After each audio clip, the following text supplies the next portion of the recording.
ذکر ہے ایک درزی اپنی دکان میں بیٹھا کپڑے سی رہا تھا کہ اچانک سے وہاں ایک ہاتھی کا بچہ آ گیا اور اونچا اونچا بولنے لگا۔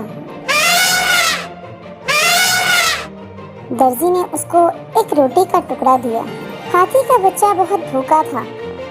اس نے خوشی خوشی وہ روٹی کھائی اور وہاں سے چلا گیا۔ اب ہاتھی نے اپنا یہ روز کا معمول بنا لیا۔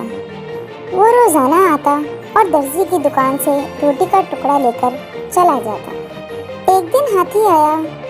درزی بہت مصروف تھا، اس کے پاس بالکل وقت نہ تھا۔ ہاتھی نے جیسے ہی اونچا اونچا بولنا شروع کیا، درزی نے اس کو بھگانے کی کوشش کی مگر وہ نہ بھاگا۔